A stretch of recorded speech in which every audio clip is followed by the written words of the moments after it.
So we have one question: how to get out of the animal and hungry ghost realm. If you want to be not in the animal realm or the hungry ghost realm, you must not start to cultivate causes that would put you there. Because when there's a cause, there's an effect.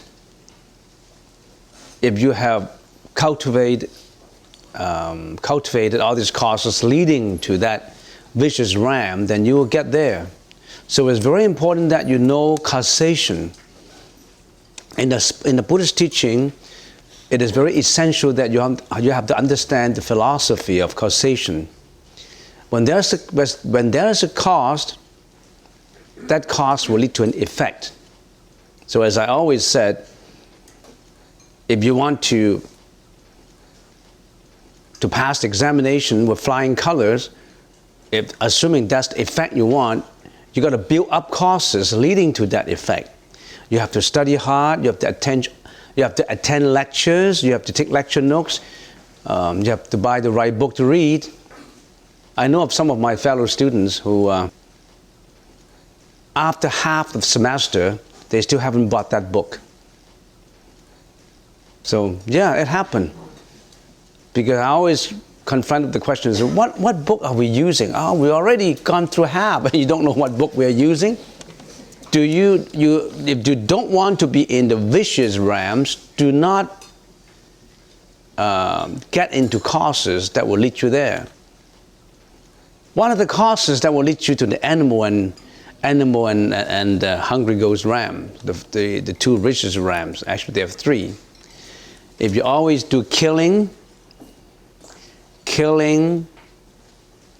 sexual misconduct, stealing, that's the bodily actions.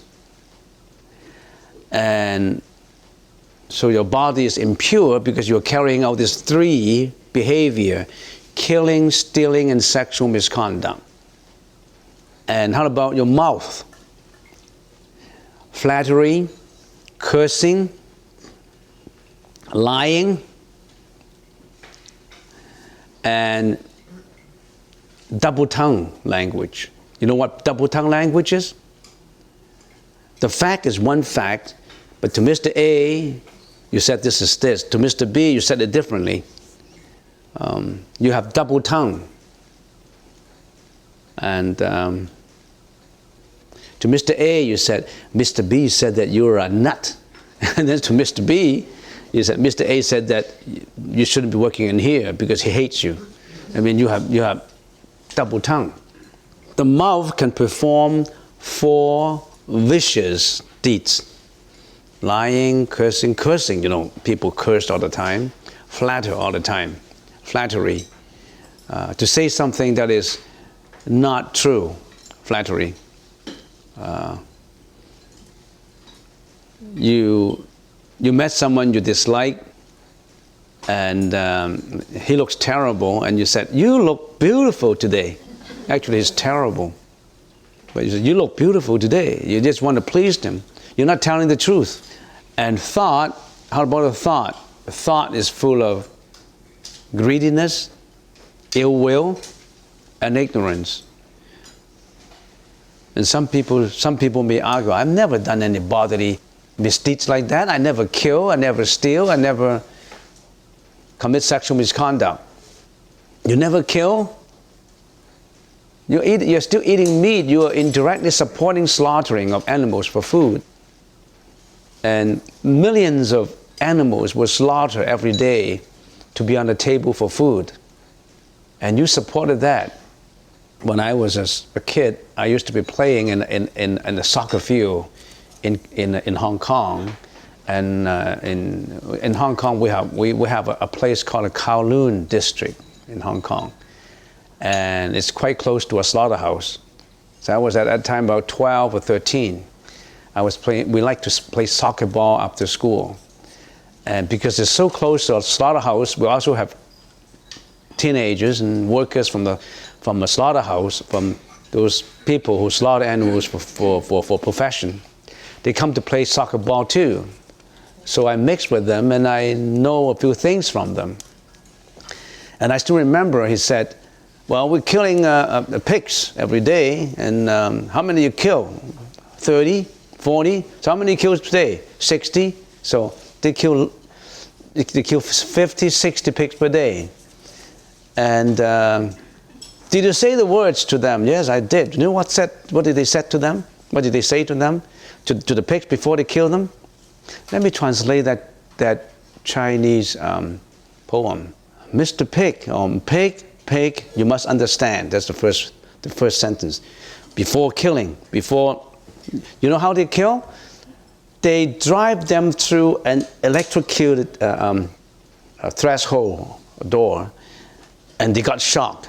And sometimes they use gun, and sometimes they don't even want to use electric guns. They just kill. But they stab a knife into the pig's throat and slice it all the way. Very skillful. What do they do before they slaughter a pig? They utter a few words to the pig, because they were also afraid, because they don't want the pigs to in the next reincarnations to get them. So it's the pigs, you must understand.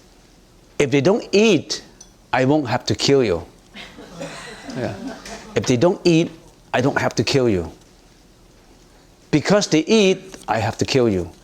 So if you want to get to revenge, don't get us, get them. They utter something like that for every slaughtered. I still, because it's a translation, now I have to think how this translates. Yeah, if you want to revenge, get those who eat you, not me, because I'm just doing a profession. For every animal that you eat that they slaughtered, there's a cost in there. You can't get away. So you also carried the karma.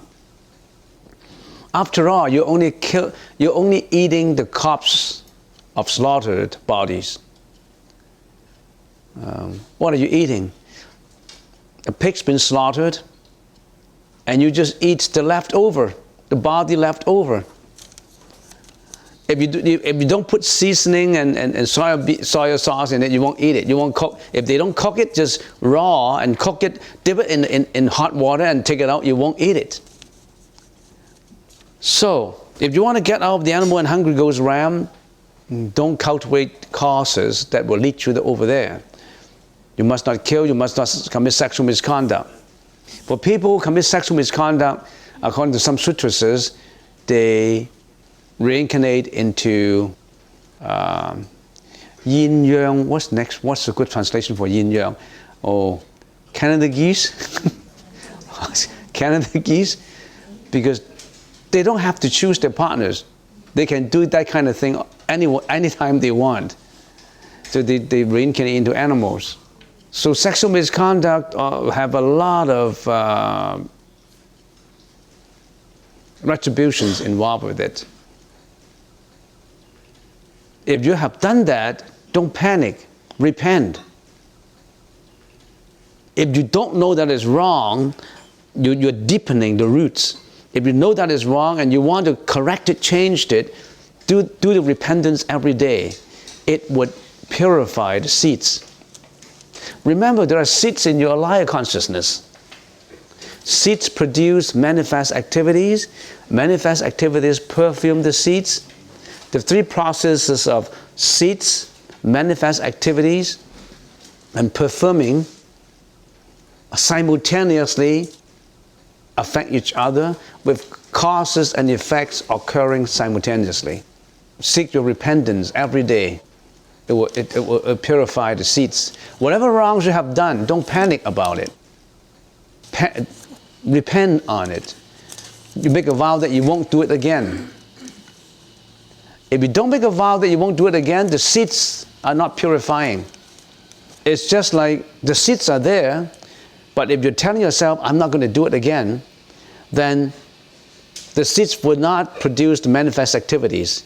And the manifest activities would not go back to perfume the seeds. Remember, for every manifest activity, it just happen and it go away.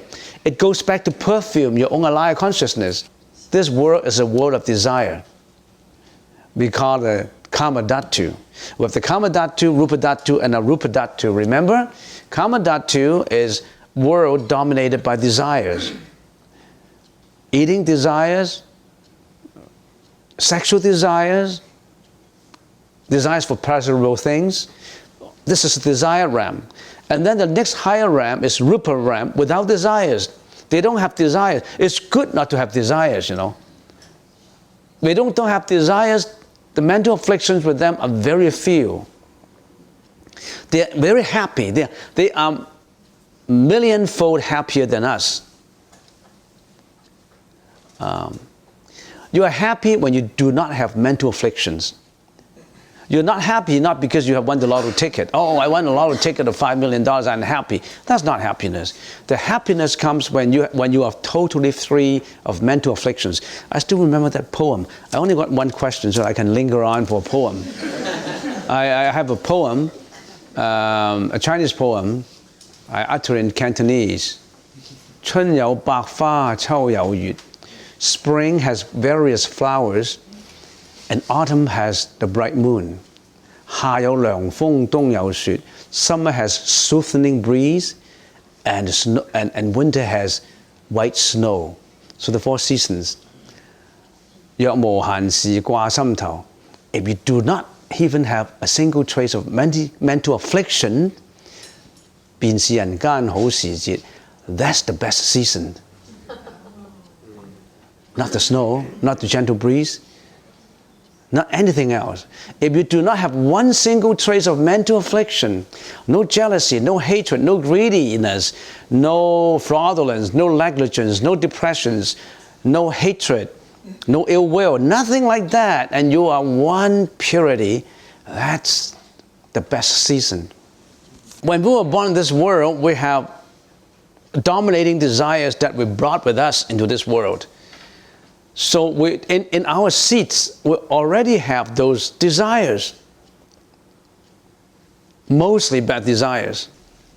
If you carry out bad deeds with emphasis on hatred, jealousy, greediness, you name it, those deeds produce volitional activities, produce manifest activities, produce. They don't just produce and that is it. They go back to perfume your seats. To reinforce your seeds so that you get deeper and deeper into it. That goes into very deep psychology. I still remember a murder case in Hong Kong many years ago, where a group of teenagers, male, 3 or 4, they illegally imprisoned a teenage girl because they're in bad companies, of course, and they on drugs and things like that, and somehow the boys, the teenage boys, thought that the teenage girls betrayed them somehow, and they start to beat her up, and as a punishment, and imprison her for a few days. The first day they had a lot of yelling and shouting, and the second day a little bit of beating, the third day more beating, the fourth day more beating. It's been influencing, overwhelmed them with the notion of beating and revenge that they finally killed the girl. And later they interviewed the teenage boy and said, we didn't have any intention to kill, but we don't know why. As time goes on, it builds up that all of a sudden they killed the girl. They were life imprisoned now in Hong Kong, as far as I remember. So it goes back to perfume it, and you don't know what you're doing. Don't let that perfuming happen to you. So watch your behavior, watch your thought, watch your speech. That's Buddhism. Not just about, oh, Buddha bless me, I want to have riches, I want to have health. No. understand yourself. The Buddhist teaching is to understand yourself and resolve the problems within you. You got some additions to make? Well, just in terms of those boys that you talked about. Yeah. We saw a manifestation of that here in Vancouver. Yeah. We refer to it now as the Stanley Cup riot that took place. Oh, yes. Where a lot of teenage children were standing out there on the street, and before they knew it, they were caught up in it all. Asked them why they did it, they don't know. Yeah. But they did it. Yeah. They're sorry and they apologized, but they did it. Most of them may be good kids. Yeah. Very normal kids. It is somehow that an agitation have come up to them. They're overwhelmed by it, and in their egoistic feeling inside the alaya consciousness, that ill will, revolt comes out to them, and they were overwhelmed by it. And that's the reason why some criminals, when they get caught, and they were interviewed by their own attorney for their protection. The attorney honestly asked them, "Why do you do that?" He said, "I don't know. I can't control myself. I didn't know what I was doing. I didn't have intention to kill that man or that lady.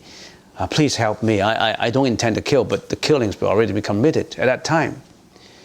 And I still remember many years ago, there was a man who killed the whole family members. And he was so remorseful that he wished the execution to be performed as soon as possible so that he feel more comfortable with it. Now, how can anybody have that conscience of killing his own family members? He must have been influenced, and some people call it possession by demon or something like that. What about the Shafia? The Shafia murders that happened in Ontario just recently, which were... Sophia murder? Shafia was the household name. Oh. And it was the Afghani family where the father, in an honor killing, killed 3 of his daughters and his wife. And that just happened recently. It's been in the news an awful lot. Yeah. It's done an awful lot of people asking a lot of questions for people who immigrate, bringing some of those beliefs from other countries. Yeah, so this is a world of desires that we already have brought our bad habits into this life. And when the opportunity comes, it all reveal themselves and get you into trouble. And now the Buddha introduced the Buddhist teachings to us and say, stop that, purify yourself, stop doing that. So it's been very fortunate for all of us here to be able to pick up the Buddhist teaching. Because if you don't, you probably would do something differently. Yeah. There are a couple of men in the United States who refer to themselves as Dharma Brothers. They are the Dharma Brothers, and they go to federal prisons and spend time. They hold retreats with lifers. Yeah. These men will never get out. Yeah. And a common comment from these men after 40 days in retreat is, I used to think that it was everybody else's fault that I am here. Yeah. And through this experience, I've come to understand I put myself here. Yeah. That was an awakening. Yeah. It's just like, don't blame your environment. Don't blame the objects. It's you who perceive the object. It's the subjective transformation of that object through your alaya consciousness, through your manos and manas consciousness, and that's the way you perceive it. That's the way you do it subjectively. Subjectively that means do it within you. So you created it. You create your hell, you create your paradise. And you have a choice. You don't want to create hell. So this is a world of suffering. And we must understand suffering.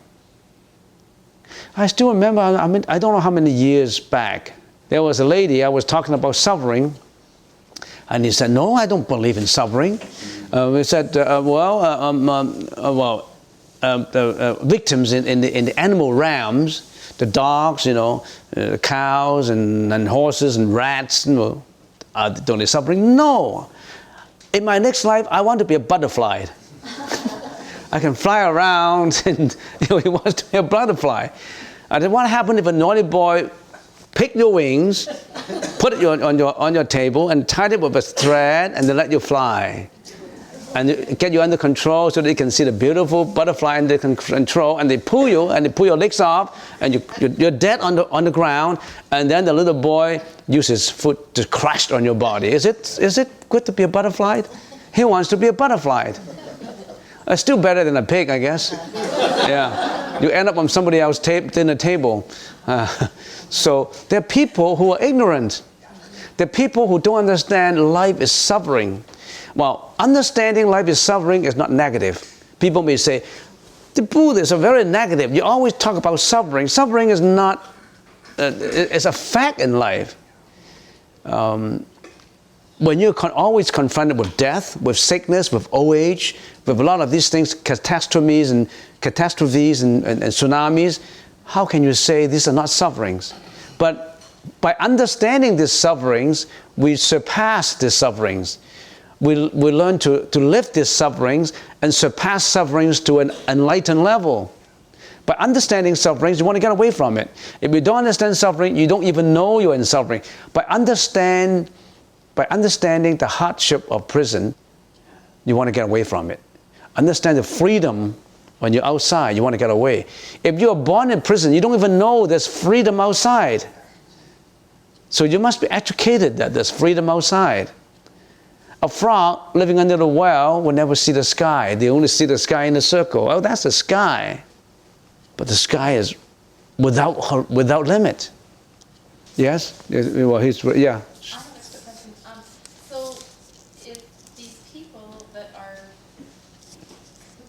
murderers or sexual misconduct, when they pass, when they die, do they automatically go into the hell realm? People who commit all this, the three vicious, all these deeds, not necessarily. We can cause and effect. Causality is like a whole labyrinth of causes and effect.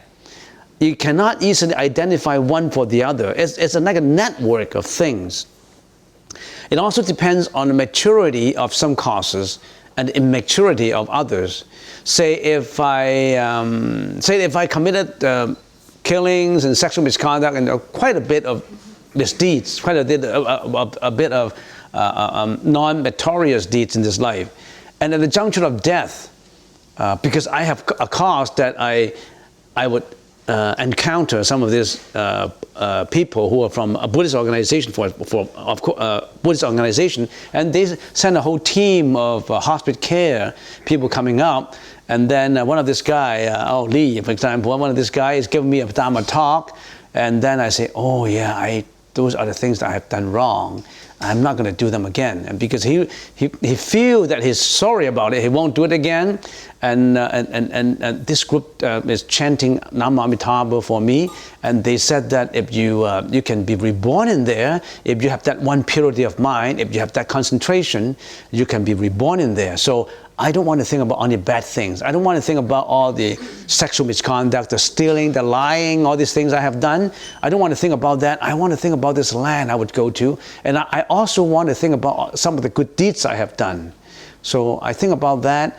And then maybe at that juncture, you pass your last breath. And then maybe reborn in the Pure Land. But how about the karma that you haven't repaid? Then you come back to repay it. In other words, you still go to there first, to that Pure Land first, when you learn to become the Buddha, and then somehow in time, then you come back to repay whatever you should have paid. So the causes depends on what is opportune for that at that juncture moment. So it's absolutely meritorious to organize a hospital care team to chant, to give Dhamma talk for the person who is at a juncture of death, because you could change his future. So you did a good deed for helping the doctor that passed away. He gave you a nice present, his last piece of briefcase, right? So he really appreciates what you have done for him. Yeah, and people usually don't want to go to hospice care because they don't want to see sorrowful scenes like people passing away. They want to go to a pub. They want to go to movies. Who would go to hospitals to visit the dying patients to comfort them? But there are people who do it. Lee is doing it, and Daphne is doing it too in India. clutching the hands of people who passed away, and not just one, a few, right? In a whole group. Her function going there to India, Calcutta, right? Calcutta, is to comfort dying patients, and she's been there for 3 months. I don't know how many. Yes. When do you know that a person is dying? I have a daughter who has leukemic disease, and she was given 3 months, and now it's 2 years. Yeah.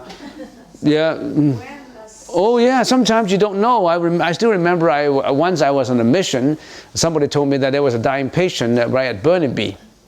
So we went over there, and the group said, it's dying right away. He's my teacher. He helped me to, he built 1 or 2 cares for the teenagers who were on drugs, and I was one of those teenagers. I really appreciate it, and I thank you. I don't want to see him dying, so please come to save him. Come to say come to chant so that he will be born in the Pure Land. So out of compassion, not knowing whether it's a time for him to pass away yet, so we went to his house.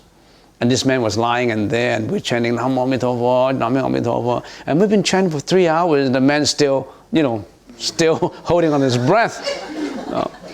Now, we don't have a naughty guy to say, oh, why don't you go, so we don't have to leave early. No, we don't have a guy saying that, but you're in trouble. So it was breathing his last, and then he was trying to sit up and say, I want to pass away in a sitting posture.